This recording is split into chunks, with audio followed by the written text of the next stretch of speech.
Scott, good to have you. What do you make of that? And the idea that even though, I'm not saying it's a monolithic community here, but that it's a largely liberal community, not keen, I think it's safe to say, on Donald Trump, but now 4 weeks later, after his election, making overtures to Donald Trump and sitting down and talking to him. What do you make of all this? Well, first of all, the Silicon Valley is going to be very pragmatic. You know, they all understand capital and stock price and market value. And, well, you know, we actually tracked at Sun that our company morale tracked perfectly with stock price. So they're all going to be very, very sensitive. Yeah, and then, you know, you can run all your plans and programs internally, but if your stock price goes up, people are happy, everybody happy. The other thing they're going to all have to do is they're all going to have to up their Twitter game. I think, you know, I'm trying to up my game, and I think they're all going to have to, because that becomes the new way to get your corporate message out. What did you make of that? I mean, you talk about his tweeting, that is Donald Trump's tweeting, but what he has said about Boeing, what he has said about Carrier, what he said about yet another Indiana manufacturer shipping jobs, it says, to Mexico, that isn't going to happen. But he's upping his ante and tweeting throughout. What do you think? He's awesome at picking out the things that have been frustrating people like crazy and making, I mean, he's sort of like a Boston cab driver. He doesn't really look up. He just tweets it and drives straight ahead, almost like reading a newspaper while he's driving. And it scares everybody to death, but I think it's a good thing to get people rallied around the ideas. And I think he's putting a lot of business people in, a lot of experienced people in, who will then say, all right, he's created an enormous amount of uncertainty and chaos, but that gives us an opportunity to reorder and do the right things. As I've always said, you know, the worst CEO is 1,000 times better than the best politician in terms of driving us forward and driving the market economy, personal responsibility, less regulation, and liberty out there in the marketplace. So I'm pretty excited about, I mean, be a little disruptive. Heck, I named my first kid Maverick. Did you really? And the rest you got. The rest you got. Let me, there's some purists and capitalists who say, wait a minute, Mr. President-elect, we like what you're trying to do here, but you're going a little too far. You're interfering with us. You're strong-arming us. You're Tony Sopranoing us. Step back. Stop this, because that's disruptive. You're playing favorites. It's the reverse, but no different than what Barack Obama did with solar and wind and all of that. Well, you know, he's a developer, and sometimes as a developer, you got to bring the wrecking ball in first and again, create that chaos, create the urgency, and get people scared enough to move and do something about it. And I think that's what he's doing. I certainly hope that's what he's doing. And he's, like I said, he's got a great set of people who can then come in and reorder the environment in a better way, reduce regulations, get productivity, get people back to work, you know, put some rule of law back into some places. And, you know, I think he's going to listen quite well. And I think he's going to not implement, but have other people do the implementation. That's, I think, been his MO. He's clearly all about the art of the deal, and he understands that getting the issue understood on the front pages and getting popular opinion behind it has always been key to getting something developed, if you will, or moved forward and changed.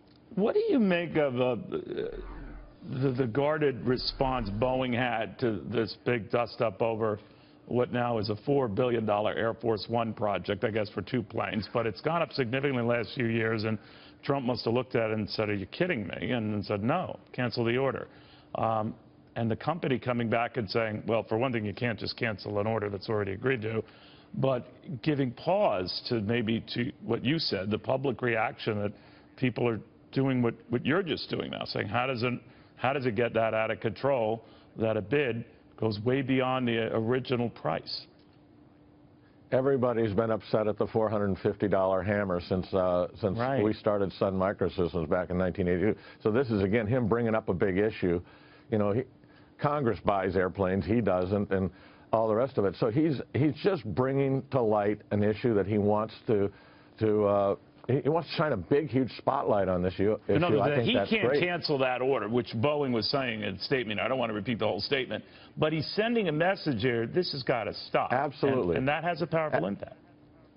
Absolutely. I mean, he has, with one tweet, created more focus and attention on this issue than, you know, there's all kinds of great congressional evaluations of all of the silly spending that goes on in Congress. I think that goes around the internet and everybody sees it, but nobody seems to think anybody cares about it. He's saying, I care about it, and I'm going to start at the top.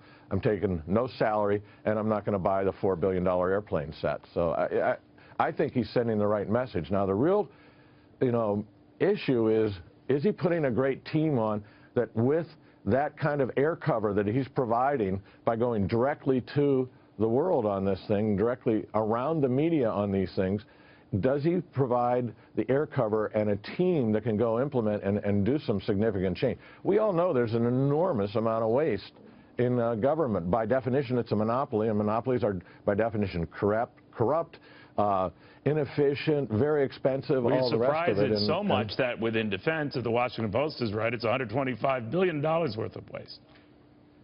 There's so much you can't even account for. I mean, we don't even know how to do accounting in the government, so how can we know how much they're overspending? So, I mean, if I reported my numbers as inaccurately as the GAO does, as a public company CEO, I'd be doing a perp walk in front of the grand jury.